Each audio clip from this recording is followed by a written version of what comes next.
ဘဝမှာပြဿနာဆိုရမလို့အပ်တဲ့ဧည့်သည်တယောက်ပါ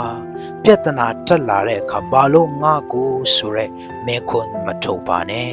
ဒီအရာကဘာသင်ခန်းစာပေးချင်တာလဲလို့ကိုမဲခွန်းထုတ်ပါတခါတရံမှာပျော်ရွှင်စရာတွေကြားထဲမှာဝန်လာတတ်တယ်တခါတရံမှာလည်းမျောလင်းချက်တွေကိုလုံးဝကင်းမဲ့သွားအောင်ပြည့်စည်တတ်တယ်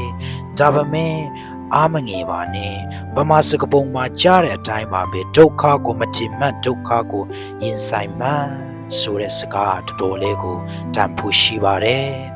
ဒုက္ခအခက်အခဲပြဿနာစိတ်နာစရာဆိုတာကျွန်တော်တို့ဘဝထဲမှာကြုံရမယ့်အရာတွေပါ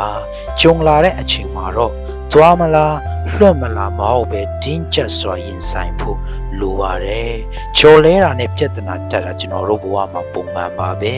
ပြန်ထတက်တဲ့စိတ်ကသာမင်းကိုတန်ဖို့ရှိသူဖြစ်စေနိုင်တယ်ကျွန်တော်တို့စကားပုံမှာတွေ့တဲ့အတိုင်းပါပဲတဲပုံစုပုံတောင်တနိုင်တဲ့နေစင်သေးငယ်တဲ့ကြိုးစားမှုတွေကတင်းနဲ့တွေ့ရမင်းကိုပြောင်းလဲစေနိုင်တယ်အနည်းငယ်နဲ့စတော့လည်းပဲစင်ဆက်မပြတ်ကြိုးစားသွားမယ်ဆိုရင်တော့ကြီးမားတဲ့အောင်မြင်မှုကို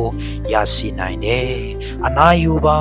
ရက်တီပါရှိတိုင်းကိုကြည့်ပြီးတော့တင်းရဲ့ပြဿနာကိုရင်ဆိုင်ကျော်လွှားပါ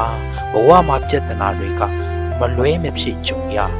ပါတယ်ဒါကြောင့်ပြီးဖြာခြင်းမဟုတ်ပဲရေတောက်ရင်ဆိုင်ရင်အာမန်တိတွေပေါ်လာပြီးအောင်မြင်မှုစီရှောက်လှမ်းနိုင်ပါတယ်တင်းရဲ့ပြဿနာတတ်တာတွေကိုကျော်လွှတ်နိုင်တော်သူဖြစ်ပါစေ